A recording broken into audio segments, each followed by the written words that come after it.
I used to think rich people had some secret formula that I didn't know about. Maybe they were born into it, or they had connections I'd never have, or they just got lucky with timing. But after diving deep into their habits and actually implementing them myself over the past year, I realized the secret isn't actually a secret at all. It's not about waking up at 4 a.m., taking ice baths, or having some mystical morning routine. It's about simple, consistent mental shifts that compound over time. And here's the thing, most of the advice out there focuses on the tactical stuff: save more, spend less, invest in index funds. That's all fine, but it misses the real game changer.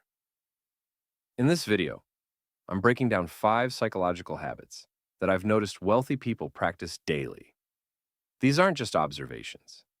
These are habits I've personally adopted that have completely shifted how I think about money, opportunity, and what's actually possible. And I want to be clear, these aren't your typical productivity hacks. These are the deep behavioral patterns that I truly believe separate people who build real wealth from everyone else who stays stuck wondering, what if? But here's what surprised me most. The fifth habit on this list actually goes against everything we're taught about success. I'll reveal why most people's relationship with failure is keeping them broke. Habit 1. They act despite the noise. The first habit is this: they act anyway. And I mean this in the deepest sense. When I first started this channel, I'll be honest, I had no clue if it would work. I remember sitting in front of my laptop, cursor blinking on an empty script, paralyzed by this overwhelming question: who am I to talk about this stuff? The doubt was crushing. There are channels with millions of subscribers who've been doing this for years. There are people with decades more experience, large teams, better animation skills. The voice in my head was relentless. You're going to put yourself out there and fail publicly. People are going to see right through you. When I look at people who've built real wealth, whether it's through businesses, investments, or content creation, they all share this ability to take action, while their inner critic is having a complete meltdown. The difference isn't that they don't have fear. The difference is they've learned to recognize that voice as background noise.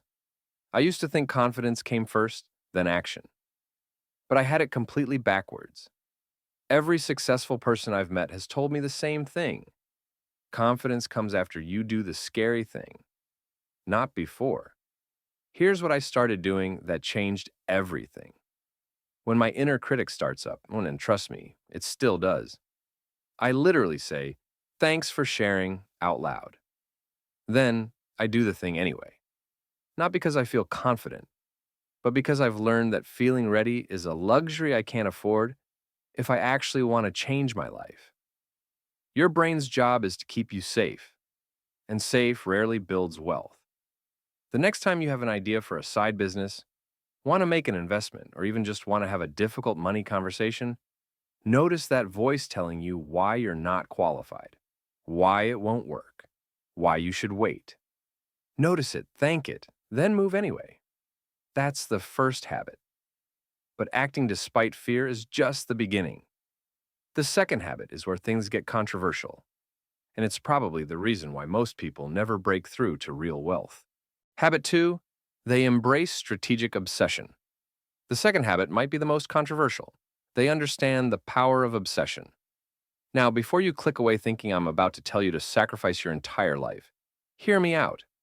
I'm not talking about unhealthy obsession that destroys relationships.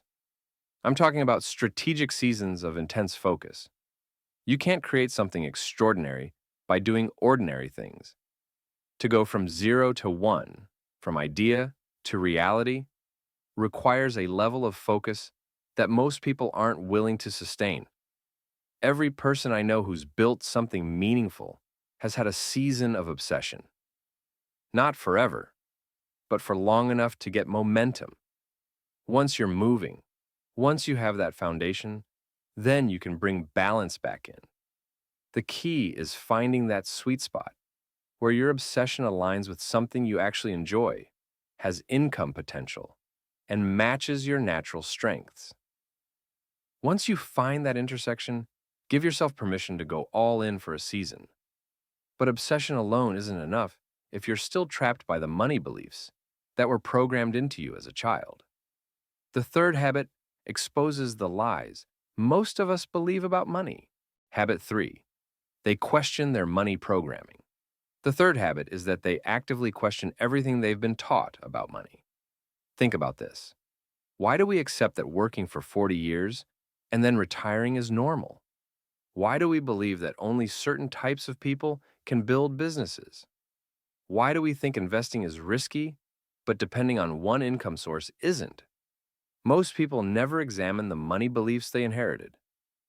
I know I didn't for years. I grew up with beliefs like money doesn't grow on trees, you have to work hard for every dollar, and talking about money is inappropriate. These beliefs kept me stuck in patterns that didn't serve the life I actually wanted to build. It was only when I started questioning everything, really examining where these ideas came from and whether they were actually true, that I could start reshaping my relationship with money. Here's an exercise that changed my perspective. For every money belief you have, ask yourself, what if the opposite was true? What if money could be easier to make? What if there were paths to wealth you'd never considered? What if the rules you grew up with don't apply to your current situation? This isn't about being reckless or ignoring practical realities. It's about expanding your definition of what's possible. The money rules you inherited probably don't fit the life you're trying to create, and you have every right to question them. The start of a new financial life begins with a new mindset about what money can be and do. Once you break free from limiting beliefs, you can start implementing the fourth habit. And this one literally changed everything for me. It's the difference between being trapped in the time for money cycle and actually building wealth. Habit 4. They make money while they sleep. The fourth habit took me the longest to understand, but it's probably the most important. They create income that doesn't require their constant presence. There's a fundamental difference between how most people think about earning money and how wealthy people think about it. Most of us are taught that earning requires our time and physical presence. You show up, do the work, get paid.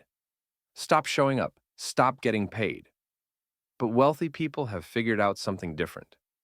They've learned to separate their time from their income. They find ways to make money while they're sleeping, on vacation, or spending time with family. When I was stuck in traditional employment, every dollar required me to be physically present, to negotiate for it, to trade my time directly for money. That's incredibly limiting because there are only so many hours you can work, and your income has a ceiling. Wealthy people build businesses that run without them, create products that sell automatically, and make investments that generate returns while they focus on other things. This doesn't mean passive income is completely passive. It requires upfront work and ongoing maintenance. But the goal is to shift from trading time directly for money to building assets that generate income independently. Whether it's through starting a business, investing in real estate, building online products, or creating content, look for ways to make your money work for you instead of always working for money. Now, here's where most people mess up everything I just shared. They let the fifth habit, or rather, their complete misunderstanding of it, sabotage all their progress. Habit 5, they treat failure as information. The fifth habit is how they process failure. They treat it as data, not as a verdict on their worth. I used to be terrified of failing at anything. If a presentation didn't go perfectly, I'd replay it in my head for weeks. When early business attempts didn't work out, I'd think, I'm just not entrepreneur material. Like most people, I wanted to avoid failure, like it would destroy me. But wealthy people I've studied collect failures like they're collecting information. They've reframed failure from proof I'm not good enough to data about what doesn't work. Every successful person has failed at multiple things before they succeeded. The difference is in how they process those experiences. Instead of thinking, I'm terrible at this, they ask, what can I learn from this? What would I do differently next time? This mindset shift has completely changed how I approach new projects. Now, when I want to try something and I'm scared it won't work, I just do it anyway. I tell myself, if it works, great. If it doesn't, I'll learn something valuable for the next attempt. I'm using the same philosophy in making the videos for our channel. This simple reframe has made me more willing to take calculated risks, try new ideas, and put myself out there. Because failure isn't the opposite of success, it's part of success. Start viewing your setbacks as education rather than evidence of your limitations. That data you collect from failures becomes incredibly valuable for your next attempt. These 5 habits, acting anyway, understanding obsession, questioning money beliefs, making money while you sleep, and treating failure as data, these aren't just mindset shifts.